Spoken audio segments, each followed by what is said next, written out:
मैं कुमार स्वागत करता हूं आपका अपने YouTube चैनल टेक्नोमैथ्स 24/7 में। दोस्तों आज हम CHS 2018 के क्वेश्चन पेपर सॉल्व करेंगे, जिसमें पहला सब्जेक्ट अपना मैथ्स का है और बाकी वीडियोस भी आपको हमारे प्लेलिस्ट में मिल जाएंगी, जो कि हमारे चैनल के प्लेलिस्ट में बना हुआ है। ठीक है, सब्जेक्ट वाइज प्लेलिस्ट है, आप वहाँ पे हर एक सब्जेक्ट की वीडियोस देख सकते हैं। आइए बात करते हैं पहले क्वेश्चन की। The mean of 10 numbers is 55 if one number is excluded their mean becomes 50 the excluded number is। Hindi में अर्थ ये है कि 10 संख्याओं का जो माध्य है वो 55 है। यदि एक संख्या उसमें से निकाल दी जाए तो माध्य 45 हो जाता है। तो हमें वो संख्या बतानी है जो निकाली गई है। आइए देखते हैं सॉल्व कैसे करेंगे। केवल लॉजिक, ठीक है, कोई ट्रिक नहीं, कोई फॉर्मूला नहीं, केवल लॉजिक से हम लोग इसको सॉल्व करेंगे। सारे क्वेश्चंस लगभग हमारे उसी सॉल्व हो जाएंगे, क्योंकि हमें समय बचाना है। We have to save our time. ठीक है, एग्जामिनेशन में इतना टाइम नहीं रहता है कि हम सारे क्वेश्चंस को एकदम मेथड से और स्टेप वाइज करें। वहाँ पे हमें शॉर्टकट, जितना भी शॉर्टकट पॉसिबल हो सके उतने स्टेप्स मिस करते हुए क्वेश्चंस को सॉल्व कर लेना है। तो आइए देखते हैं इसका लॉजिक क्या है। 10 नंबर्स का जो मीन है वो कितना है, 55 है। तो सम कितना होगा, हमने बता दिया ऑलरेडी कुछ वीडियोस में कि हम करते क्या है, मल्टीप्लाई कर लेते हैं। अगर मीन या एवरेज दिया रहता है तो सम निकालने के लिए कितना हो जाएगा, 550। मतलब 10 संख्याओं का योग कितना हो गया, 550।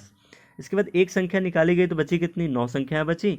और 9 संख्याओं का जो मीन है वो कितना है गाइस, 50।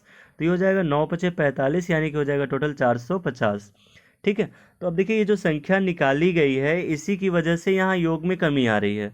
कितने की कमी आ रही है आप देख लीजिए, यहाँ पे 100 की कमी आ रही है, और यहाँ संख्या में कितने की, एक संख्या की कमी आ रही थी। यानी जो एक संख्या थी, एक संख्या जो थी, ये एक का मान नहीं है, एक संख्या जो थी वो कितनी है, 100 है। ठीक है, इसके बाद आइए दूसरे क्वेश्चन की बात करते हैं। देखिए दूसरा क्वेश्चन क्या कह रहे हैं, 50% ऑफ x माइनस वाई। लिख लेते हैं इसको एक बार अच्छे से हम लोग। 50% of x minus y equals to 30% of x plus y. तो इसको हम लोग बहुत जल्दी सॉल्व कर लेंगे। पहले देख लेते हैं आगे क्या कह रहे हैं ये। Then value what percent of x is y, मतलब y x का कितना परसेंट है। ऑफ लगा x के साथ, इसलिए ध्यान दीजिएगा कि x के साथ ही का भी लगेगा हिंदी में भी। ठीक है, तो आइए सॉल्व करते हैं इसको। देखिए परसेंट से ये परसेंट आपका कट गया, जीरो से ये जीरो कट गया। ठीक है, इधर आया आपका 5, और ऑफ की जगह पे होता है मल्टीप्लाई। तो ये लिख लीजिए 5 × x minus 3y equal to हो जाएगा आपका 3 × x प्लस वाई। तो देखिए इसको जब सॉल्व करेंगे आप तो ये सॉरी यहाँ पे 3y नहीं होगा, x माइनस वाई होगा। ये हो जाएगा आपका 5x minus 5y equals to 3x plus 3y। ठीक है, अब इसमें आप पक्षांतर करेंगे यानी कि ट्रांसपोजिशन करेंगे। देखिए क्या होगा, 5x यहाँ पे, 3x यहाँ पे है, कितना मिलेगा आपको, 2x। हमने क्या किया, माइनस कर लिया 3x को लेफ्ट साइड में लाके, और जब हम 5y को राइट साइड में भेजेंगे y के साइड में, तो ये क्या हो जाएगा, 5y प्लस 3y, यानी कि 8y हो जाएगा टोटल। ठीक है, तो यहाँ पे देखिए 2 को हम इधर भेज देते हैं, x इक्वल टू कितना हो जाएगा आपका, 8/2y। That means x equals to 4y। तो x की वैल्यू कितनी हो जाएगी, 4y। अब यहाँ से देखिए कि अगर हम x को 100% मानते हैं, हमसे पूछा जा रहा है y कितना परसेंट है x का, तो x को हम 100% मान लेते हैं। अगर x 100% है तो y कितना हो जाएगा बता दीजिए। ये हो जाएगा दोस्तों आपका 100/4, यानी कि 25%। तो कितना आ जाएगा इसका answer, 25%। This is only by logic. ठीक है, अगर आप इसके आगे मेथड से सॉल्व करना चाहते हैं तो भी मैं बता दूं। देखिए x इक्वल टू 4y लिखा हुआ है, तो अगर हमें ये पूछा जा रहा है कि y x का कितना परसेंट है, तो का जिसके साथ लगा रहेगा वो जाएगा नीचे, यानी x डाउन में आ जाएगा डिनोमिनेटर में, और इंटू 100 कर लेते हैं परसेंट बनाने के लिए। ये हो जाएगा y, और x की जगह पे हम लोग लिख लेंगे गाइज 4y इंटू कितना हो जाएगा आपका 100। y will be cancel with y and 4 will cancel two 100 in 25 times. So your answer will be 25%। मतलब आपका आंसर कितना हो जाएगा, 25% हो जाएगा आपका आंसर। ठीक है, इसके बाद देखिए नेक्स्ट क्वेश्चन पे आते हैं। नेक्स्ट क्वेश्चन क्या है आपका, in how many sides in a regular polygon has if each of its interior angle is 135। ठीक है, मतलब एक रेगुलर पॉलीगॉन है, समबाहुभुज है। ठीक है, उसकी आंतरिक कोण दिया गया है 135 डिग्री, तो उसमें कितने साइड्स होंगे। तो इस तरह के क्वेश्चन जब सॉल्व करने हो दोस्तों आपको, तो आप करेंगे क्या, सिंपल पहले 180 में से इसको इंटीरियर एंगल को माइनस कर लेंगे, तो आपको एक्सटीरियर एंगल मिल जाएगा। ठीक है, एक्सटीरियर एंगल कितना हो जाएगा आपका 45 डिग्री। ये क्या मिलेगा आपको, एक्सटीरियर एंगल यानी कि बाहरी कोण या बाह्य कोण। और जब बाह्य कोण मिल जाए तो आप याद रखिए कि बाह्य कोणों का योग 360 होता है, तो 360 को आप डिवाइड कर दीजिए बाह्य कोण से, ही हो जाएगा 360/45। जब सॉल्व करेंगे इसको, देखिए सॉल्व करने का भी तरीका क्या है, बहुत ही ईजी तरीका मैं बता रहा हूँ। आप जानते हैं 45 गुना 90 होता है और 90 चौका 360 होता है। ठीक है, यानी ये अगर नीचे 90 होता तो ये 4 बार में कटता। अब ये 45 है यानी 90 का आधा है, तो पता है कितनी बार में कटेगा, ये 8 बार में कटेगा। ठीक है, तो इस तरीके से इसमें जो पॉलीगॉन है, पॉलीगॉन की कितनी साइड्स हो जाएंगी, 8 साइड्स हो जाएंगी। आइए देखते हैं अगला क्वेश्चन क्या है गाइस। अगला क्वेश्चन है, Ram and Shyam appeared for an examination. Ram secured 24 marks more than Shyam, and the marks of Ram were 65% of the sum of marks obtained by both of them. The marks obtained by Ram and Shyam are, कहने का मतलब ये कि राम और श्याम दोनों exam में उपस्थित हुए और राम ने श्याम से 24 मार्क्स ज़्यादा पाए। ठीक है, तो इस बेसिस पे कह रहे हैं कि यदि राम का जो नंबर है वो राम और श्याम दोनों के योग का 65% हो, तो हमें राम और श्याम दोनों का मार्क्स बताना है। आइए इसमें कुछ एजम्पशन करते हैं। मान लीजिए कि राम ने जो पाया वो कितना है, x मार्क्स है। ठीक है, और श्याम ने जो पाया वो कितना है, वो आपका हो जाएगा x - 24। अगर राम का हम लोग x मानते हैं तो, क्योंकि राम का जो है श्याम से 24 अधिक है, तो मतलब श्याम का राम से 24 कम होगा। अब देखिए इसमें इक्वेशन बनाना बहुत ज़रूरी है, जिसके लिए आपको इसका इक्वेशन का लॉजिक या कॉन्सेप्ट पता होना चाहिए। आइए देखते हैं इक्वेशन बनाते हैं। इक्वेशन में क्या करें, दोनों का सम, तो दोनों का सम मतलब राम एंड श्याम। श्याम का मतलब हो जाएगा x - 24 और राम का मतलब केवल राम। ठीक है, इसके बाद देखिए इनका 65%, तो यहाँ आप लिख लेंगे 65% ऑफ, यानी कि इसका 65% बराबर किसके है, राम के मार्क्स के बराबर है।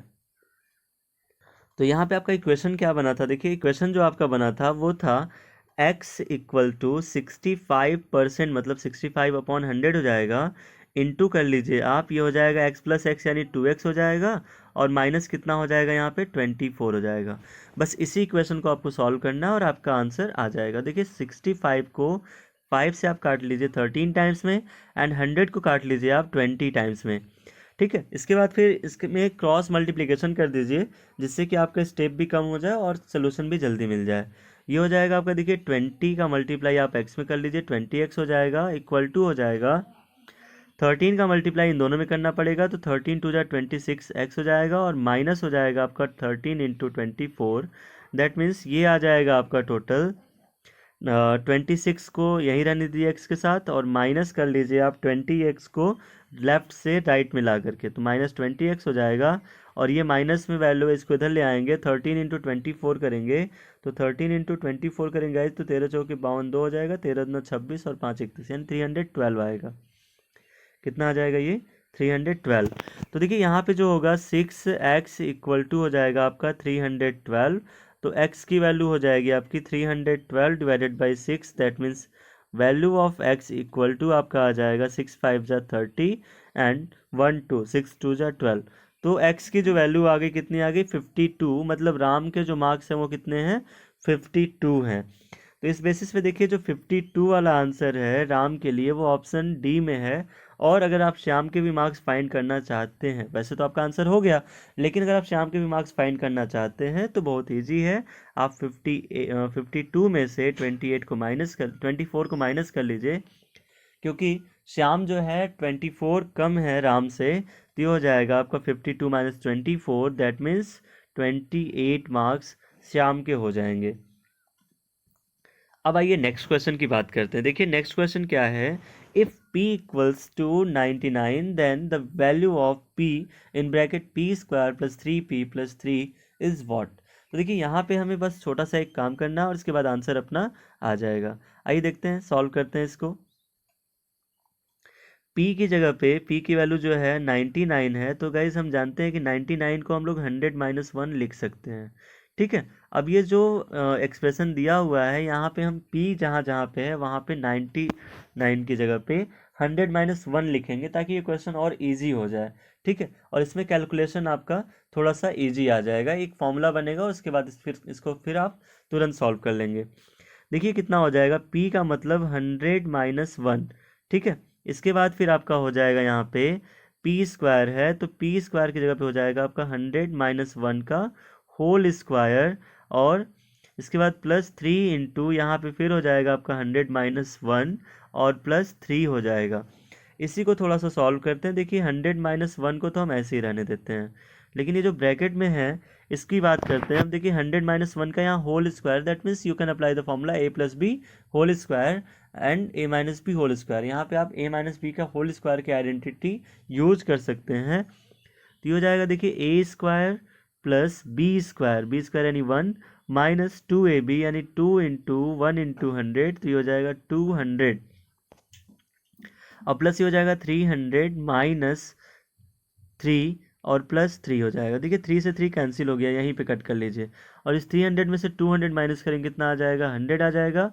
इसके बाद माइनस में 1 है, फिर यहाँ पे कितना है, 100 स्क्वायर है। देखिए लिखने के टर्म्स कहीं से भी आप शुरू कर सकते हैं जहाँ से आपको सुविधा हो, ठीक है। बाकी फिर यहाँ पे क्या आ जाएगा आपका 100 - 1 आ जाएगा।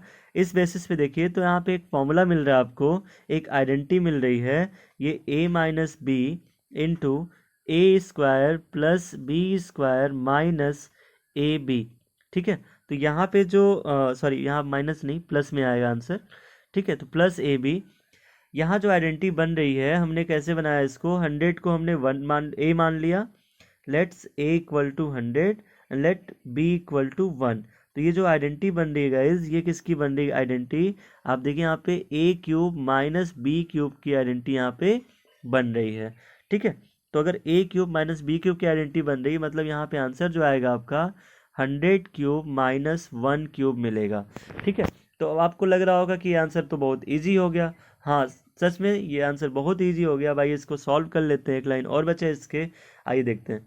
ये हो जाएगा आपका 100³ माइनस 1³। तो आप जानते हैं 100 का क्यूब करेंगे तो ये 2 जीरो है, 2 3 6, 3 गुना मतलब क्यूब है तो जीरोज में क्या करते हैं हम लोग 3 का मल्टीप्लाई कर लेते हैं, जितने डिजिट रहते हैं 2 डिजिट है जीरो, तो हमने क्या किया 3 का मल्टीप्लाई 6 जीरो हो जाएंगे, यहाँ पे 6 जीरो हो जाएंगे इसमें, ठीक है। तो देखिए इसके बाद क्या करना है, हमें -1 कर लेना है, इसमें से जो आंसर आएगा वो आपका परफेक्ट आंसर हो जाएगा।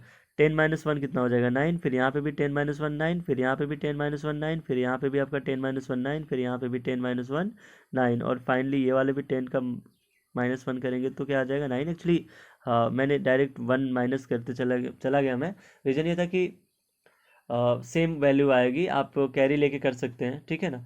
इसके बाद देखिए नेक्स्ट क्वेश्चन पे आते हैं। नेक्स्ट क्वेश्चन है आपका 7a = 5b = 2c, then find the value of a/b/c। ये दिया गया है, ठीक है, कि 7a = 5b = 2c है, तो a b c का रेशियो बताइए। देखिए पहले आप एक ले लेंगे इसमें 7a = 5b, तो 7a = 5b अगर लेते हैं तो a/b कितना मिलेगा, यहाँ पे देख लीजिए 5/7 मिलेगा। इसी तरीके से अगर आपको 5b बराबर मिल जाए 2c, तो ये हो जाएगा आपका b/c की वैल्यू पहले निकाल लेते हैं, ये हो जाएगी आपकी 2/5 हो जाएगी, ठीक है। तो इस तरीके से आपने यहाँ पे a/b और b/c निकाल लिया, तो अगर a/b मिल जाएगा आपको तो ये कितना हो जाएगा 5/7, और b/c कितना हो जाएगा, ये हो जाएगा आपका 2/5। इसको हम ऐसे ही लिखेंगे ताकि हमें सॉल्व करने में सुविधा हो। अब क्या हम करते हैं क्रॉस मल्टीप्लिकेशन, लेकिन उसका सिस्टम थोड़ा सा अलग होता है। देखिए 5 का मल्टीप्लाई 2 में करेंगे कितना आ जाएगा, 5 2 जा 10, और फिर इस 7 का मल्टीप्लाई 2 में करेंगे कितना आ जाएगा, 7 2 जा 14, और ये 7 5 जा कितना हो जाएगा 35। Guys you can check the playlist to see the questions related to ratio, ठीक है। रेशियो से रिलेटेड क्वेश्चन आपको हमारे प्लेलिस्ट में मिल जाएगा, आप वहाँ से रेशियो पढ़ सकते हैं। आइए बात करते हैं यहाँ पे क्या मिलेगा हमें, यहाँ मिलेगा ए बी और सी, और इसकी वैल्यू कितनी हो जाएगी 10 14 and 35। 10/14/35, that means option D इसमें आपका करेक्ट आंसर हो जाएगा, 10 14 एंड 35। आइए अगला क्वेश्चन देखते हैं, ये क्या कह रहे हैं, 2 dice are thrown simultaneously, the probability of an even number on one and a multiple of 3 on the other is. तो देखिए 2 डाइस को अगर हम लोग एक साथ थ्रो करते हैं, ठीक है, 2 पासे एक साथ फेंके जाते हैं तो हमें दोनों पासों में से एक पर एक सम संख्या और दूसरे पर 6 का गुणज आने की प्रोबेबिलिटी क्या है। ठीक है, देखिए सम संख्या आने की प्रोबेबिलिटी तभी होगी पहले पे जब हमारा पहले पे आपका 2, 4 और 6 आएगा। ठीक है, 2, 4 और 6 आएगा। देखिए हम एक काम करेंगे कि पहले पासे मान लेंगे 2 आ रहा है, फिर 4 आ रहा है और 6 आ रहा है पहले पासे का। बाकी केसेस हमें 1 के, 3 के और 5 के नहीं लेने हैं। देखिए 2 के साथ लेते हैं तो यहाँ पे 1 आएगा, पहले पे अगर 2 ले रहे हैं दूसरे पे 1, पहले पे अगर 2 ले रहे हैं दूसरे पे 2, इस तरीके से करेंगे। ठीक है, तो यहाँ पे देखिए 1, 2 तो नहीं ले पाएंगे हम लोग, किसको किसको लेंगे, ये नहीं ले पाएंगे, ये नहीं ले पाएंगे, हमें 2, 3 लेना होगा और 2 के साथ फिर 6 को ही लेना होगा क्योंकि 3 के बाद फिर 6 ही आएगा जो 3 का मल्टीपल होगा। ठीक है, इसके बाद देखिए 4 के साथ लेते हैं तो 4 के साथ भी 3 लेंगे और 4 के साथ ही 6 भी लेंगे। ठीक है, तो इस तरीके से 4 वाले में भी 2 मिल जाएंगे और 6 वाले में भी आपके 2 ही मिलेंगे क्योंकि मल्टीपल ऑफ 3 चाहिए। तो मल्टीपल ऑफ 3 का मतलब 3 1 जा 3, 3 2 जा 6, तो सेकेंड वाले पे 3 और 6 ही मिलेगा, 1, 2 और 4, 5 आने का कोई चांस ही नहीं है। 6 वाले पे भी देखिए कितना मिलेगा आपका, 3 और 6, तो ये 6 और 6 हो जाएगा। तो देखिए इन सारे कंडीशंस में आपको जो क्वेश्चन दिया गया है उसकी कंडीशन फुलफिल हो रही है।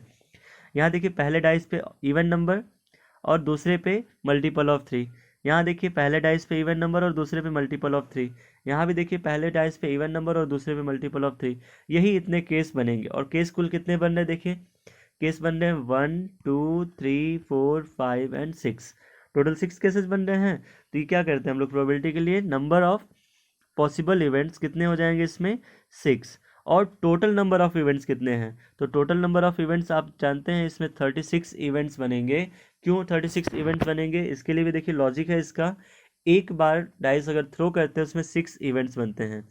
अगर हम 2 बार डाइस थ्रो करेंगे तो कितने बनेंगे, 6 के स्क्वायर। 3 बार करेंगे तो 6 का क्यूब। 4 बार करेंगे तो क्या बनेगा, 6 का पावर 4। इतने मतलब जितने डाइस होंगे उतने के पावर चढ़ाते जाएंगे और उतनी हमारी प्रोबेबिलिटी के टोटल इवेंट्स मिलते जाएंगे। ठीक है, तो इस बेसिस पे अगर हम बात करें तो यहाँ पे टोटल इवेंट्स कितने हो जाएंगे, 36, और पॉसिबल जो हमें चाहिए थे वो इवेंट्स कितने हो जाएंगे, 6। इस बेसिस पे इसको सॉल्व कर लीजिए, कितना आ जाएगा गाइज, 1/6, मतलब टोटल प्रोबेबिलिटी जो होगी वो कितनी हो जाएगी इसमें, 1/6 हो जाएगी। आइए इसके बाद नेक्स्ट क्वेश्चन की बात करते हैं। दोस्तों नेक्स्ट क्वेश्चन आपका क्या कह रहा है, नेक्स्ट क्वेश्चन है 550 people can complete a work in 100 days। After 10 days start of the work 50 more people join. In how many more days now the work will be completed. तो देखिए यहाँ पे जो क्वेश्चन कह रहे हैं कि 550 लोग एक काम को 100 दिन में कर सकते हैं। 550 लोगों ने 100 दिन तक काम नहीं किया, 10 दिन तक ही किया, तभी क्या हुआ कि 50 लोग और ज्वाइन कर लिए। उस काम को करने के लिए 50 लोगों ने 10 दिन बाद और ज्वाइन कर लिया। ठीक है, तो मतलब अब 600 लोग हो गए। ठीक, तो अब ये जो 600 लोग हैं बचे हुए काम को कितने दिन में कर लेंगे। आइए इसको भी हम लोग बहुत ही सिंपल से लॉजिक से सॉल्व करते हैं। देखिए 550 लोगों ने अगर 100 दिन काम करना है तो काम कुल कितने दिन में कंप्लीट हो जाता। ठीक है, 100 डेज में, मतलब पूरा काम कितना था, 550 इंटू 100 यानी हो जाएगा 55, और ये 3 जीरोज हो जाएंगे इसमें। लेकिन काम कितने दिन चला, केवल 10 दिन तक। 10 दिन तक 550 लोगों ने काम किया होगा अगर, तो 550 इंटू 10 यानी कितना काम किया, 5500 काम कर लिया है। ठीक है, इसके बाद अगर हम बात करते हैं कि 5500 काम अगर कंप्लीट हो गया है, ठीक है, तो बचा कितना काम है। ठीक है, और जो बचा हुआ काम है वही तो हमें 600 लोगों द्वारा करवाना है। देखिए बचा हुआ काम क्या करेंगे, पूरे काम में से किए गए काम को हम लोग माइनस कर लेंगे। ये हो जाएगा आपका 55,000 माइनस 5500। ठीक है, तो जब इसको सॉल्व करिएगा देखिए 0 में से 0 माइनस करेंगे 0 आ जाएगा, इस 0 में से ये 0 माइनस हुआ तो 0 आ जाएगा। फिर यहाँ पे आपका कितना है, 10 में से 5 जाएगा, 5 बचेगा, और यहाँ पे 4 हुआ, 14 में से 5 गया 9 बचा, और ये कितना हो जाएगा 4, यानी 49,500 ये यूनिट काम बचा हुआ है अभी, इतना मान लीजिए। ठीक है, इसके बाद देखिए इतने ही काम को हमें कितने लोगों से करवाना है, अब 600 लोगों से करवाना है। तो हो जाएगा 49,500 बटे में 600। ठीक है, तो करेंगे क्या, हम इसको सॉल्व कर लेते हैं। 0 से 0 कैंसिल हो जाएगा, इस 0 से ये 0 कैंसिल हो जाएगा। दोस्तों इसको करने के लिए आपने बहुत सारे फॉर्मूले पढ़े होंगे, लेकिन फॉर्मूला वगैरह कुछ नहीं, आप बस लॉजिक पे जाइए, लॉजिक से आप तुरंत क्वेश्चन को सही सही सॉल्व कर पाएंगे। अब देखिए 6 से बस भाग दे दीजिए, अपना आंसर तैयार, क्योंकि जो 600 लोग काम कर रहे हैं वो बाकी दिन ही काम करेंगे, ठीक है। और यहीं पे अगर ये आता कि काम कितने दिनों में पूरा हुआ, तो जितना हमारा ये आंसर आएगा उसमें हम लोग 10 और जोड़ देंगे, क्योंकि 10 दिन और काम चला था, ठीक है। बट इस क्वेश्चन में ऐसा कुछ नहीं है, इसलिए जो आएगा वही अपना आंसर होगा। देखिए 6×8 = 48 हो जाएगा, एक बचेगा और 5 यानी 15 हो जाएगा, 6×2 = 12, ये 82 हो जाएगा। और बच कितना रहा है दोस्तों, 3 बच रहा है, तो ये हो जाएगा 3/6 यानी कि हो जाएगा 82, सही।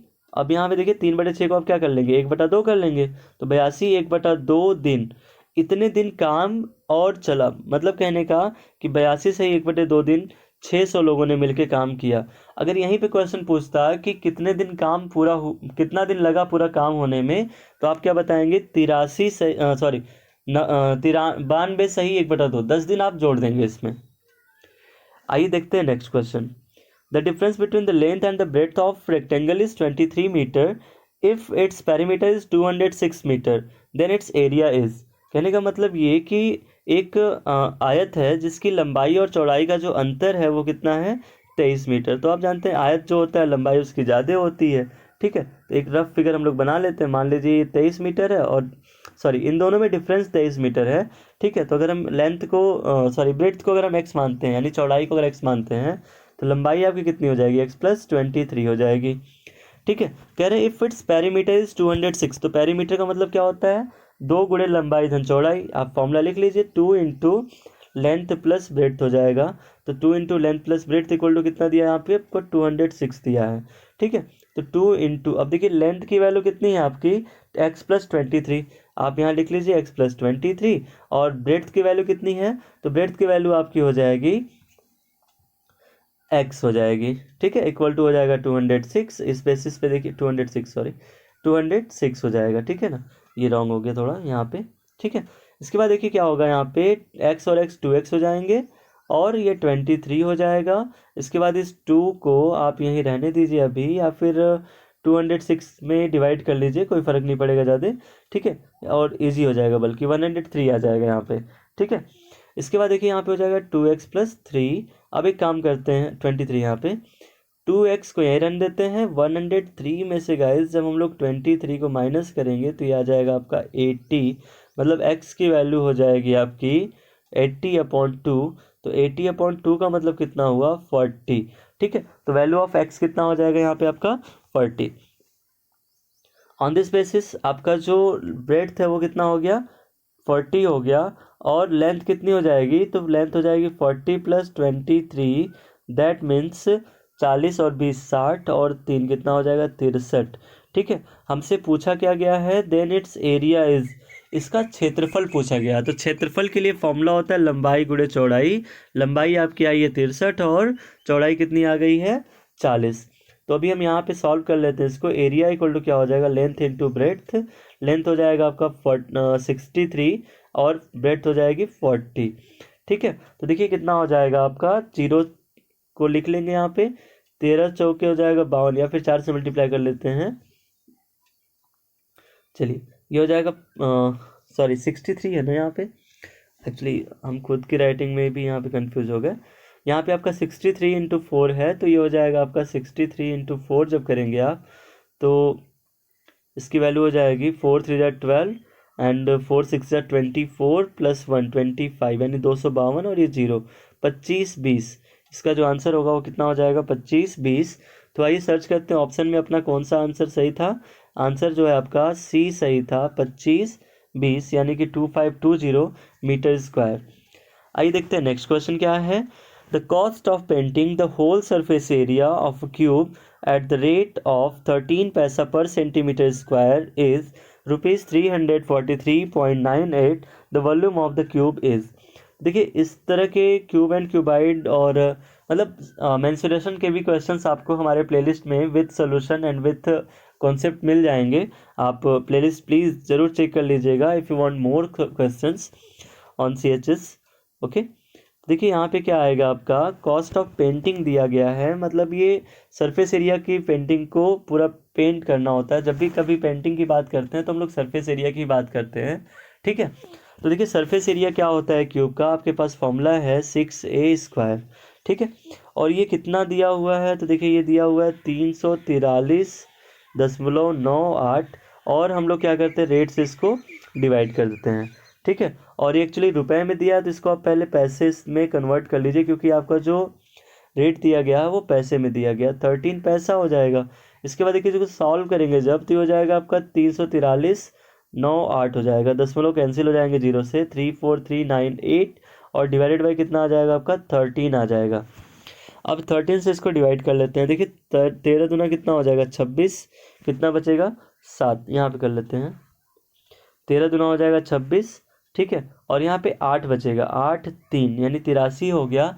तो आप जानते हैं 13 छक्का 78 होता है, 6 बार जाएगा, यहाँ पे कितना बचेगा 5, और इसके बाद फिर यहाँ पे कितना आ गया 9 यानी 59 हो गया, फिर 13 चौके 52, फिर 7 8 78 हो जाएगा, 13 छक्का 78, 26 46। ये पता है क्या मिलेगा, ये सरफेस एरिया मिलेगा, मतलब 6a²। जब भी कभी रेट दिया रहे, ठीक है, और पूरा टोटल प्राइस दिया रहा है, ठीक है, या टोटल कॉस्ट दिया रहा है, तो टोटल कॉस्ट को हम रेट से डिवाइड करते हैं, और उसके बाद फिर हमें इधर जो रिक्वायर्ड वैल्यू होती है वो पेंटिंग करने पे सरफेस एरिया आएगी, और अगर फेंसिंग करेंगे तो पेरीमीटर, इस तरीके से वैल्यूज़ मिलती रहती हैं, ठीक है। तो यहाँ पे देखिए 6a² की वैल्यू दे दी गई है आपको, कितनी 2426। यहाँ से अगर हम आप a² की वैल्यू फाइंड करना चाहें तो हो जाएगा 2646 डिवाइडेड बाई 6। सॉल्व कर लेते हैं, देखिए 6 चौके 24 हो जाएगा, फिर 6 चौके 24, 6 एकम 6, यानी a² का मान कितना हो गया दोस्तों, a² का मान हो गया आपका 441। तो a का मान कितना हो जाएगा करड़ी में 441, और जानते हैं आप कि a जो है 441 ये 21 का वर्ग है, तो 441 का वर्गमूल जो होगा वो कितना हो जाएगा आपका 21 हो जाएगा। तो देखिए इस बेसिस पे a की वैल्यू मिली 21, लेकिन हमें चाहिए क्या, क्यूब का वॉल्यूम चाहिए, यानी क्यूब का आयतन चाहिए। तो हम क्या करेंगे, वॉल्यूम इक्वल टू होता है a³, दैट मीन्स 21 का क्यूब हो जाएगा। तो 21 का जब क्यूब करेंगे तो आ जाएगा 21 into 21 into 21, and you must remember that 21 का क्यूब कितना होता है 9261, ठीक है। तो इसमें जो ऑप्शन बी है आपका, this will be correct answer, 9261 centimetre cube, ठीक है। ऑन दिस बेसिस ये क्वेश्चन आपका कंप्लीट हुआ। आइए अब नेक्स्ट क्वेश्चन की बात करते हैं। अगला क्वेश्चन क्या है, ये फैक्टराइजेशन से है, दैट मीन्स अलजेब्रा का क्वेश्चन है ये, ठीक है। ये कह रहे हैं 2a माइनस बी स्क्वायर, ठीक है, 2a minus b square plus 2 times 2a minus b minus 8 is equal to. तो आइए इसको सॉल्व करते हैं। देखिए 2a माइनस बी को हम लोग मान लेते हैं x, ठीक है।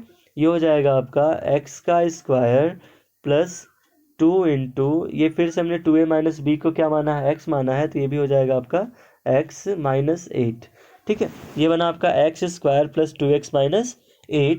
अब इसको हम लोग आसानी से कर सकते हैं by the method of splitting the middle term, यानी बीच के मध्य पद को दो भागों में डिवाइड करके जो सॉल्व करते हैं हम लोग, उस तरीके से इसका गुणनखंड कर लेंगे। देखिए यहाँ पे 8 है, 8 को हमें 2 बनाना है, कैसे, माइनस करके। तो ये हो जाएगा 8 बराबर 4 गुणे 2, और 4 में से 2 माइनस करेंगे तो 2 आ जाएगा। यहाँ लिख देंगे हम लोग x स्क्वायर प्लस हो जाएगा ये 4 माइनस 2, ठीक है। और इसके बाद फिर आ जाएगा आपका x हो जाएगा, माइनस कितना हो जाएगा यहाँ पे 8, ठीक। इस तरीके से देखिए तो हो जाएगा x square minus 4x minus 2x minus 8, actually यहाँ पे प्लस होगा, x कॉमन ले लीजिए, यहाँ x प्लस 4 बचेगा, इसके बाद माइनस 2 इसमें से कॉमन ले लीजिए तो x प्लस 4 बचेगा। दोस्तों ये करने में बहुत इंटरेस्टिंग लगता है, शायद आप में से कई लोग ऐसे होंगे जो इस प्रोसेस को बहुत पसंद करते होंगे। Okay, now take common x plus 4 from both of the two numbers. तो यहाँ पे क्या हो जाएगा, दोनों में से अगर हम x प्लस 4 कॉमन लेते हैं तो क्या मिलेगा हमें, x माइनस 2 मिल जाएगा एक और ब्रैकेट में, ठीक है। और अभी हमने बताया था आपको कि x की जो वैल्यू थी हमने वो क्या माना था, 2a माइनस बी माना था, ठीक। Just as a place of x हम क्या कर लेते हैं, 2a माइनस बी की वैल्यू पुट कर लेते हैं। यहाँ हो जाएगा 2a माइनस बी, एक्स की जगह पे प्लस 4 रहेगा, इसके बाद फिर हो जाएगा 2a माइनस बी, और प्लस कितना, माइनस कितना हो जाएगा यहाँ पे 2 हो जाएगा। तो इस तरीके से देखिए अपना जो आंसर है कौन सा वाला है, 2a माइनस बी प्लस 4 पहला ऑप्शन है, और चौथे में दिया हुआ है। इसके बाद दूसरे में क्या है, ब्रैकेट में 2a माइनस बी माइनस 2, तो पहला ऑप्शन तो फ्लॉप हो गया क्योंकि यहाँ पे 2a माइनस बी प्लस 2 दिया है, यानी चौथा ऑप्शन जो होगा इसका आपका करेक्ट आंसर हो जाएगा। ठीक है, तो इस बेसिस पे देखिए ये भी क्वेश्चन आपका सॉल्व हो गया। आइए नेक्स्ट क्वेश्चन की बात करते हैं। नेक्स्ट क्वेश्चन क्या कह रहे हैं guys, if x plus 1/x equal to 3 then the value of x square plus 1/x square is. तो ये क्वेश्चन देखिए हमने 2019 वाले पेपर में भी सॉल्व कराया था और इस तरह के क्वेश्चन हमने बहुत सारे बताए हुए हैं। ठीक है, उसमें आप और हमारी वीडियोज़ को देख करके पढ़ सकते हैं। ठीक है, देखिए इसमें क्या करते हैं हम लोग, शॉर्टकट ही बताएंगे इसमें, या फिर लॉजिक जो इसका मेन है वही बता देते हैं। करेंगे क्या, जो नंबर यहाँ पे दिया रहेगा उसका स्क्वायर करेंगे, और यहाँ देखिए x प्लस 1/x दिया है, तो जहाँ प्लस रहेगा उसके लिए क्या कर लेंगे, माइनस, और 2 को ही माइनस करते हैं, मतलब जो नंबर दिया रहेगा उसका स्क्वायर -2 कितना हो जाएगा, देखिए 3 3 का 9 -2 करेंगे कितना आ जाएगा 7, यानी ऑप्शन बी जो होगा इसका करेक्ट आंसर हो जाएगा 7। ठीक है, तो ये बहुत जल्दी हो गया। इसके बाद देखिए नेक्स्ट क्वेश्चन पे आते हैं, लिख रहे हैं in how much time in years an amount of 64,000 will become 68921 if rate of interest is 5% per annum compounded half yearly. ठीक है, तो रेट ऑफ इंटरेस्ट जो है 5% है साल भर का, और हाफ ईयरली ये कंपाउंड हो रहा है। तो देखिए अगर हाफ ईयरली कंपाउंड हो रहा है तो हम क्या करेंगे, रेट को 2 से डिवाइड कर लेते हैं। ठीक है, और टाइम जो आता है वो अपना डबल में आता है, तो इसमें क्या करेंगे, देखिए इस तरह के क्वेश्चन जब भी हमारे पास आएंगे तो हमारे पास पहले ये मानना होगा कि कौन सा प्रिंसिपल वैल्यू है और कौन सा टोटल अमाउंट है। देखिए ये जो है आपका ये प्रिंसिपल वैल्यू है और ये कितना, ये क्या है, टोटल अमाउंट है। ठीक है, और रेट ऑफ इंटरेस्ट कितना है, 5% है। ठीक, तो ऐसे क्वेश्चन के लिए क्या करते हैं हम लोग, टोटल अमाउंट को लिखते हैं और अपॉन करते हैं प्रिंसिपल अमाउंट। ठीक है, तो ये हो जाएगा आपका टोटल अमाउंट यानी कि 68921 डिवाइडेड बाई, फिर यहाँ पे आ जाएगा आपका 64, ठीक है, 1000 हो जाएगा, इक्वल टू हो जाएगा, देखिए यहाँ पे फॉर्मूला आपका लगा देंगे 1 + r/100 to the power n, तो हो जाएगा 1 + r/100 to the power n कर लेंगे। n का मतलब यहाँ पे टाइम आएगा। ठीक है, और जो टाइम आएगा वो आपका किस में आएगा गाइस, वो आपका डायरेक्ट ईयर में आएगा। ठीक है, आइए सॉल्व करते हैं इसको, या एक काम और कर सकते हैं, यहाँ पे आप 2n कर लीजिए ताकि आपको थोड़ी प्रॉब्लम कम हो। 2n इसलिए किया क्योंकि यहाँ पे छमाही की बात कर ही रहे थे, तो छमाही में जब बात करते हैं तो हम लोग मल्टीप्लाई कर लेते हैं समय में 2 का। इस पे देखिए क्या होगा, यहाँ पे ये जो है रेट की वैल्यू दी गई है, तो ये हो जाएगा 1 + 5/2 कर लेंगे r की जगह पे। ठीक है, और ये अपॉन 100 हो जाएगा, तो 5/2 अपॉन 100 मतलब कि इसको सॉल्व करते हैं तो 5/200 हो जाएगा, और पावर में कितना आ जाएगा, यहाँ पे 2n हो जाएगा। ठीक है, इस बेसिस पे देखिए यहाँ पे क्या होगा आपका, ये आ जाएगा आपका 1 + ये 1/40 हो जाएगा, तो ये जाएगा 41/40 टू द पावर 2n, और इधर देखेंगे अगर हम तो ये किसका 41 का और ये किसका 40 का क्यूब है, क्या है ये क्यूब है।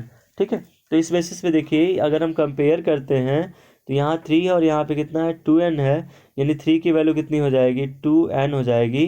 गाइस थोड़ा सा लॉजिकली मैं इसको सॉल्व कर रहा हूँ और स्टेप मिसिंग करते हुए सॉल्व कर रहा हूँ, because we don't have too much time to expend in examination. ठीक है, तो आइए देखते हैं 3 की वैल्यू कितनी हो गई 2n, यानी n कितना हो जाएगा आपका 3/2। 3/2 का मतलब कितना हो जाएगा गाइज 1/2, मतलब ऑप्शन ए इसका जो होगा ये करेक्ट आंसर हो जाएगा। 1 सही 1/2 सालों में। ठीक है, ये जो पैसा है आपका 64,000 रुपये, ये 68,921 रुपये हो जाएगा। रेट ऑफ इंटरेस्ट 5% होगा, और एनुअली न करके हाफ ईयरली कंपाउंड होगा, मतलब छमाही संयोजित होगा।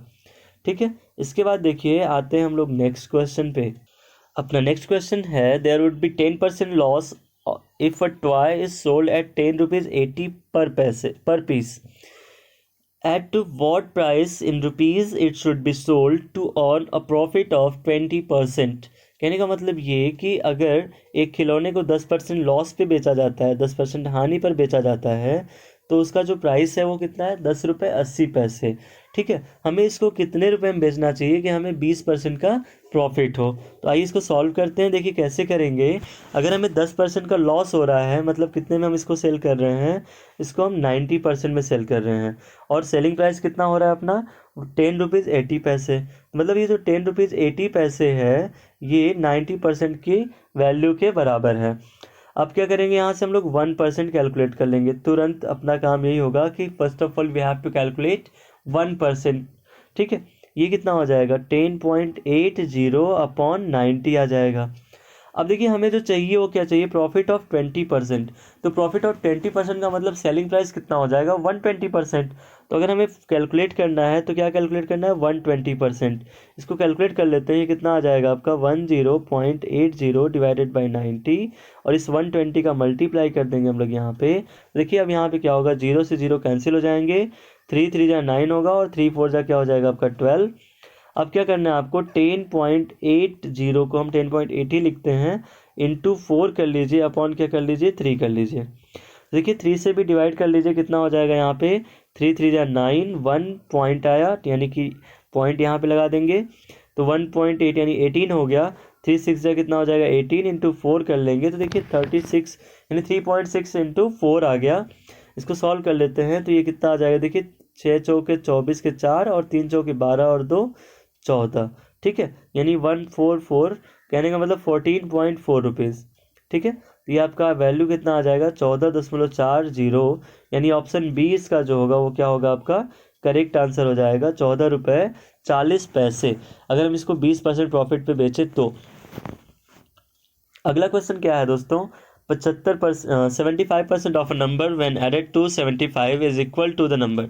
किसी नंबर का अगर हम 75% में 75 ऐड करते हैं तो हमें क्या मिलता है, वो नंबर मिल जाता है। आइए सॉल्व करते हैं इसको भी। देखिए क्या करना है, हमें मान लेना है बस कि वो नंबर कितना एक्स है, इसका 75% अगर हम लोग लिखें, हाँ, और 75 में हम लोग ऐड कर दें एक्स को, या फिर ऐसे समझिए कि नंबर कितना 100% है। नंबर कितना है 100% है। ये कब मिल रहा है हमें, जब हम इस नंबर के 75% में, ठीक है, कितना ऐड कर रहे हैं 75। ठीक है, तो अगर ये नंबर 100% हुआ, ठीक, तो ये जो 75 है ये कितना कम होगा, देखिए 25 के बराबर हो जाएगा। तो यहाँ 25% की वैल्यू कितनी हो जाएगी आपकी 75। ठीक है, मतलब थोड़ा सा लॉजिक है इसमें, बस समझिएगा इसको। ठीक है, एक्स मान के करेंगे ज़्यादा टाइम लग जाएगा, 100 मान के करेंगे तो हो सकता है टाइम भी लग जाए और प्रोबेबली आंसर भी प्रॉब्लम से आए। यहाँ पे हम लोग इसको 100 सपोज तो करेंगे, लेकिन सॉल्व करते समय थोड़ा सा सावधानी बरतेंगे कि अगर 75% हम लोग ले लिए हैं तो बचा कितना 25%, ताकि वो नंबर के बराबर हो जाए। तो 25% कितने के बराबर हो जाएगा 75 के बराबर हो जाएगा। इस वजह से देखिए अगर हम लोग 1% की वैल्यू कैलकुलेट करें कितना आ जाएगा 75/25। Therefore we need to find 100%, because हमें टोटल वैल्यू चाहिए। तो 100% की वैल्यू कितनी हो जाएगी आपकी 75/25 यानी 3, और 3 इंटू 100 कर लेंगे कितना आ जाएगा 300। तो ये जो आंसर होगा इसमें आपका वो क्या हो जाएगा 300, यानी कि option number D is correct answer for this question. आइए नेक्स्ट क्वेश्चन की बात करते हैं। देखिए नेक्स्ट क्वेश्चन क्या है, which of the following number is not a perfect cube. निम्न में से कौन सी संख्या पूर्ण घन नहीं है। तो आइए देखते हैं, अगर आपको क्यूब याद होंगे तो ये क्वेश्चन आप तुरंत कर लेंगे। देखिए 7 का क्यूब होता है 343, ये मतलब ये परफेक्ट क्यूब है। और 2197 जो है ये 13 का होता है, इसके बाद 2744 जो है ये 14 का होता है। ठीक है, तो जब ये तीनों परफेक्ट क्यूब हैं तो कौन सा वाला नहीं होगा, ये नहीं होगा, मतलब ये जो ऑप्शन है आपका करेक्ट ऑप्शन हो जाएगा, यानी option D will be correct, option A B and C not. ठीक है, आइए नेक्स्ट क्वेश्चन की बात करते हैं।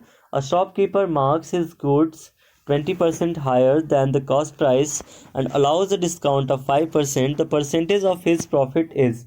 अगर एक दुकानदार अपने सामानों पर 20% एक्स्ट्रा मूल्य अंकित करता है और उस पर 5% का डिस्काउंट देता है तो उसको प्रॉफिट कितने का हुआ। बहुत ही ईजी क्वेश्चन है। देखिए इसको भी करते हैं। मान लेते हैं कि उस सामान का रेट 100 रुपीज़ था।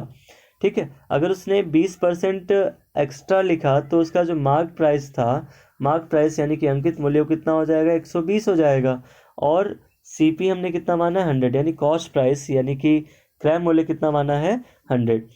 अब अगर इसको ये सेल कर रहा है तो सेल करते समय क्या कर रहे हैं, ये सेल करते समय 5% डिस्काउंट दे रहे हैं। ये जो 5% डिस्काउंट होगा गाइज, ये मार्क प्राइस पे होगा। तो मार्क प्राइस का हम लोग 5% कैलकुलेट कर लेंगे, 120 का 5% हो जाएगा 6 रुपये। ठीक, तो इस पर जो डिस्काउंट मिल रहा है कितने का, 6 रुपये का मिल रहा है। अब हमारा जो SP पड़ा वो कितने का मिला, तो देखिए सेलिंग प्राइस जो होगी यानी विक्रय मूल्य, ये मार्क प्राइस में से हम लोग अपना जो डिस्काउंट है उसको माइनस कर लेते हैं, ये हो जाएगा 114 रुपये। ठीक है, तो देखिए सीधा सीधा है, जो हमें प्रॉफिट या लॉस होता है वो CP पे होता है। ठीक है, तो CP कितना था, 100 रुपीज़, और सेलिंग प्राइस 114 रुपीज़। तो अगर हमें प्रॉफिट मिल रहा है तो कितने का मिल रहा है, देखिए यहाँ पे 14 रुपीज़ का मिल रहा है, क्योंकि प्रॉफिट इक्वल टू होता है गाइज SP माइनस CP। ठीक, तो इसमें फॉर्मूला एंड लॉजिक दोनों हम लोग यूज़ करेंगे जिससे कि क्वेश्चन आसानी से हो जाए। तो इसका आंसर कितना आ जाएगा, 14 रुपीज़।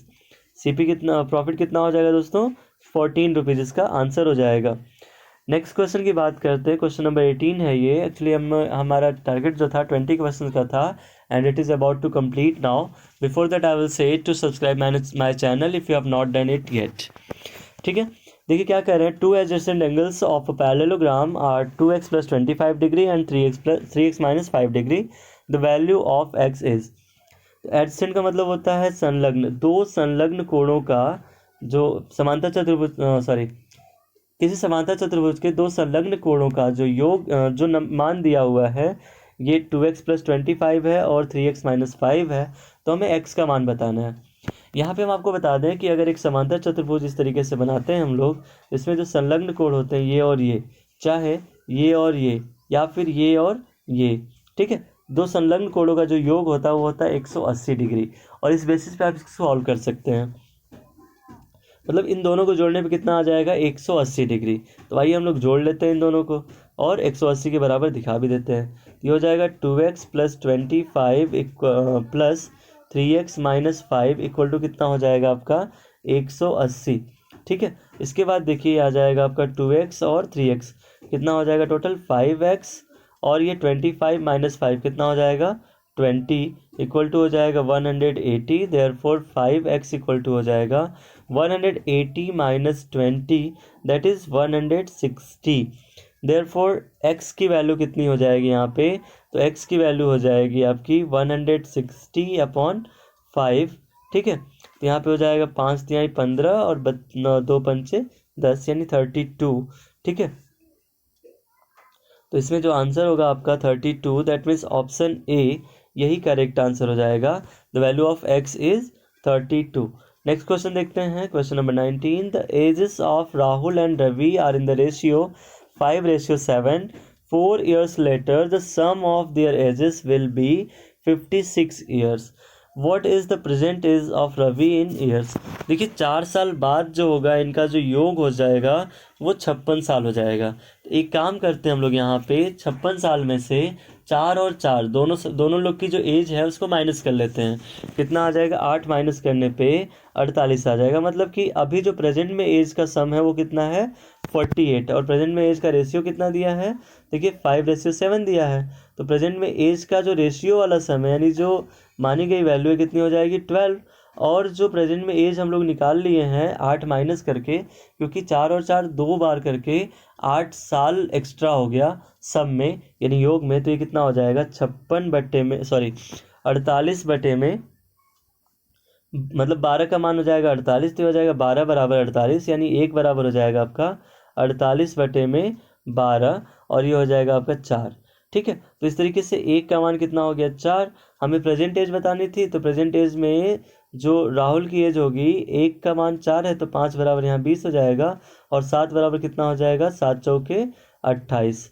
ठीक है, तो इस तरीके से जो आंसर आएगा आपका what is the present age of Ravi, ये हो जाएगा आपका 28 साल, यानी कि ऑप्शन सी इसके लिए करेक्ट आंसर होगा।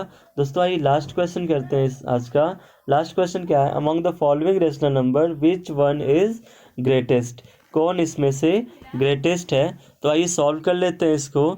देखिए यहाँ पे जो नंबर्स दिए गए हैं इनमें देखिए 3 नंबर्स कुछ इस तरह से हैं कि यहाँ 14 है, यहाँ 7 और यहाँ पे 28, यानी कि 7 का ही मल्टीपल है।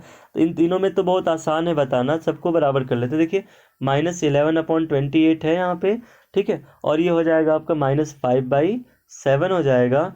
इसके बाद फिर आपका आ जाएगा -9/14, सबको बराबर कर लीजिए। देखिए यहाँ पे आप 4 का मल्टीप्लाई कर लीजिए, ऊपर भी 4 का मल्टीप्लाई, इसमें 2 का मल्टीप्लाई, इसमें भी आप 2 का मल्टीप्लाई कर लीजिए। तो ये कितना आपका -11/28, और ये हो जाएगा -20/28, और ये हो जाएगा -18/28, ठीक है। और इन दोनों को सबको लिख लेने के बाद देखिए सबसे बड़ा नंबर अभी जो मिला हमें वो कौन सा मिला है, वो मिला है आपका ऑप्शन ए अभी तक में। अभी हमें इसको और इसको कंपेयर करना बाकी है, 2 स्टेप में कंपेयर कर रहे हैं। ये क्वेश्चन थोड़ा सा इस तरीके से था कि इसको हम लोग और इजीली सॉल्व कर सकते हैं। अदरवाइज कंपेयर करने का जो तरीका होता है वो अलग होता है। I will tell you in this chapter, in this video only, इसी वीडियो में बताता हूँ आपको। देखिए यहाँ पे क्या हो जाएगा, अभी इन दोनों में कंपेयर करना हमें कि इन दोनों में कौन बड़ा है, ठीक है। तो देखिए यहाँ पे क्या है, 11 को -11 को 28 भाग में डिवाइड किया गया, और यहाँ पे -29 को 24 भाग में डिवाइड किया गया है। तो जाहिर सी बात है कि ये वाला पार्ट अगर ये माइनस नहीं होता तो छोटा होता, बट अगर माइनस है तो यही पार्ट क्या होगा, सबसे बड़ा हो जाएगा, क्योंकि माइनस में जो वैल्यू जितनी छोटी होती है वो उतनी ही बड़ी भी होती है। जस्ट लाइक अभी आपने देखा था कि माइनस में ये सबसे छोटी वैल्यू थी, इसलिए सबसे बड़ी थी। तो इसमें जो आंसर होगा आपका ऑप्शन ए, ये करेक्ट आंसर हो जाएगा। आइए देखते हैं, अगर हमें मेथड से करना होता तो हम क्या करते, हम बहुत ज़्यादा कुछ नहीं, -11/28 को, ठीक है, आप डिवाइड कर लेते, ठीक है। डिवाइड करने के बाद जो आंसर आता वो लिखते, इसके बाद सारे नंबर्स को डिवाइड करने के बाद जो जो आंसर आता वो आप लिख लेते, पॉइंट में वैल्यू आती है और इसमें हम बता देते कि कौन सा नंबर सबसे बड़ा है। और अगर ये पूछा था कौन सा नंबर सबसे छोटा है तो वो भी हम लोग यहाँ पे बता सकते थे। तो दोस्तों इस तरीके से आज का ये जो 2018 का क्वेश्चन पेपर था ये पूरा का पूरा सॉल्व होता है। अब हम लोग इसके मैथ्स के अलावा बाकी सब्जेक्ट्स की भी वीडियोज़ पे डिस्कशन करेंगे। तब तक के लिए धन्यवाद।